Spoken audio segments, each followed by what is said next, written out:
She made me feel like an idiot. In high school, 10 plus years ago, I was quiet and attentive in class. Teachers liked me. I wasn't popular, but I had good friends. I say all this to explain that high school was relatively calm for me. I played sports, was on the student newspaper, and got decent grades.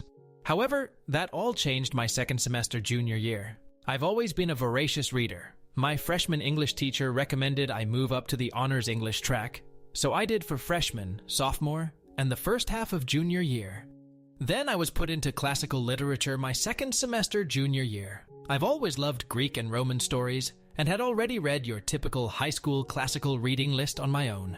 I didn't mind reading them again until I met Miss Umbridge. She put on a sweet facade, but she was downright evil. She also decided she hated me. I still do not know why or what transgression I committed, but she hated me. I assume it was my habit of sometimes nodding off in classes. At the time, I had undiagnosed thyroid issues and was getting up at 5 a.m. for swim practice. I say sometimes because it happened maybe twice a month total between all 8 classes. I don't remember nodding off in her class, but it could have happened. Anyways, her class was 50% essays, written reports. The rest were random quizzes and a couple tests. I was on the student newspaper, and I was a decent writer. I wasn't worried about maintaining a B or up. We wrote our first paper, and I got a D. I was shocked.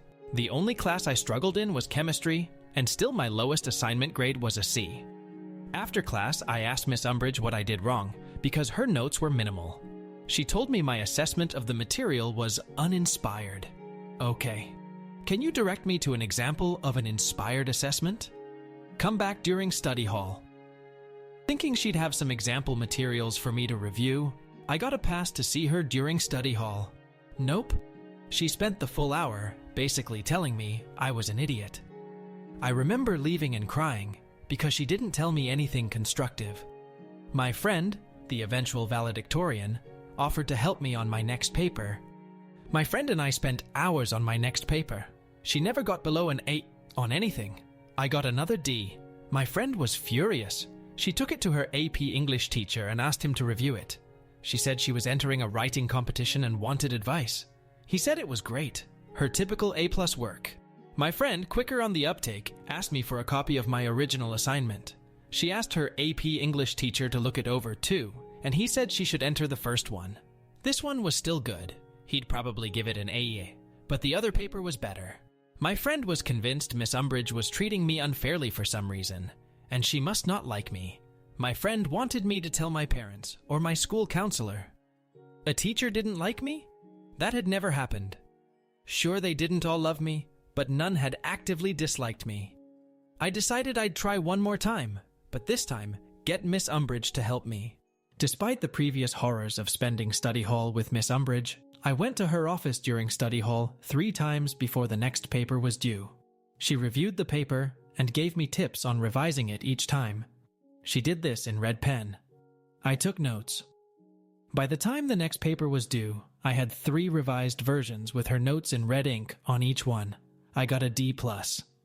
She smirked and congratulated me on my improvement. Bitch. I was done. My friend was right. This bitch had it out for me and was giving me shit grades on purpose. I'm a laid-back person, but I was pissed. Never before been this pissed. I took my paper to my newspaper teacher. Sure, he didn't teach English, but our student paper constantly won awards because of his work. I told him I was having trouble in English, and could he please look over my paper and give me advice. He was a little confused as to why I didn't ask my English teacher, but he did it. He also told me it was great, but gave me a few minor changes to make. I asked him if he thought it was a B or better. He said he'd give it an A, not 100%, but a solid A.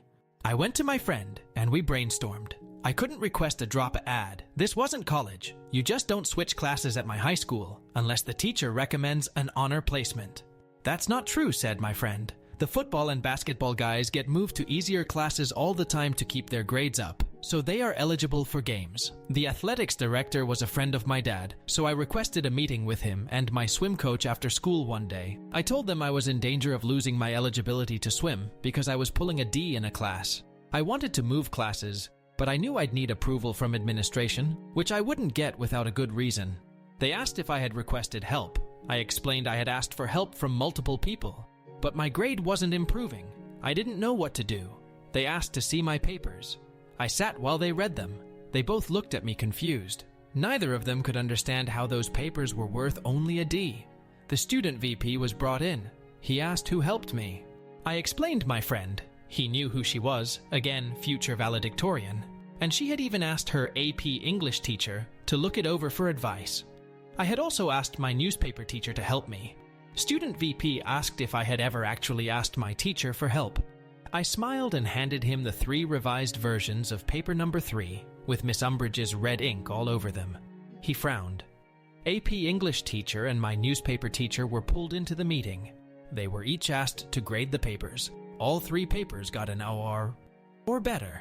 While this was going on, my dad was called in by the athletics director. My dad was pissed. He demanded I be moved to another class and that Miss Umbridge be put under review. Clearly, she wasn't grading students on their work, but on her own personal opinions. The school administration obviously bristled at the accusation that a teacher was treating students unfairly. A lot of arguing that I wasn't allowed to sit on occurred in the VP's office.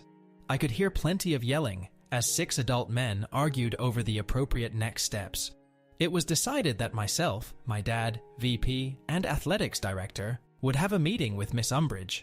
The following morning before school, we all met. Miss Umbridge seemed to think she was going to get to tell everyone why I was so stupid. VP explained that if I maintained a D in her class, I would lose my extracurricular eligibility, and we were all meeting to discuss what to do. She smirked and said I should be moved to the non-honors English track, and I had no business being in honors English. I didn't have the aptitude to understand the complex classical literature they were studying, and I probably would need a tutor to even get through basic English. I've never seen my father so red, and I half expected to see steam come out of his ears. VP asked why she didn't try to help me improve. She said it was up to students to put in the initiative to get better. VP asked if that meant I had never asked her for help. She said I had not. VP then pulled out the 3 revised versions of paper number 3 and handed them to Miss Umbridge. Now it was her turn to be read. She called me a liar and said those notes weren't hers. Things got heated, and I was asked to leave again. I sat outside the office. This time the secretary was there, and we both heard the shouting. School was set to start in 30 minutes, and they were all just shouting. Then AP English teacher and newspaper teacher were called in again. More shouting. About 5 minutes to the start of classes, the teachers left, and I was called back in. If looks could kill, I'd have died then and there when Miss Umbridge walked out of VP's office. I was being moved to basic English effective immediately. My current grade would not carry over. I would not need to make up any past assignments, and new teacher would be instructed to grade me only on the assignments going forward. My new English teacher, Miss Honey, ended up being the English department head.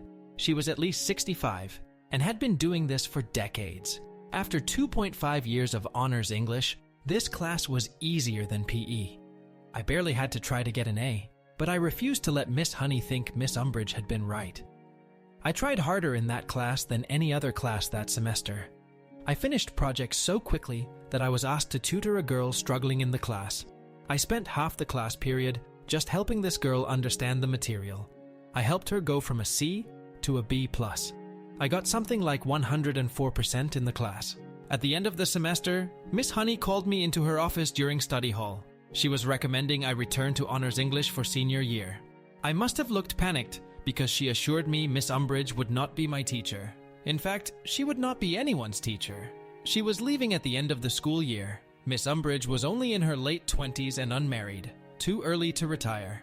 And my high school was in one of the best paying school districts in the state. I knew what leaving meant, but Miss Honey still explained that I was put in her class on purpose. The school administration trusted Miss Honey to determine the truth of Miss Umbridge's claim that I was basically a lying idiot. Miss Honey stated I very clearly belonged in honors English. She apologized if her class had not been challenging enough for me. I cried. I mean full-on ugly, snot-cried.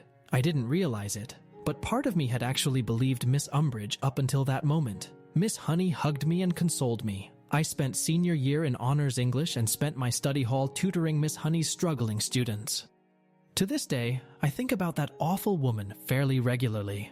My career is strongly writing-based, and I still worry obsessively over my writing. I hope she never taught again because she wreaked havoc on my self-confidence.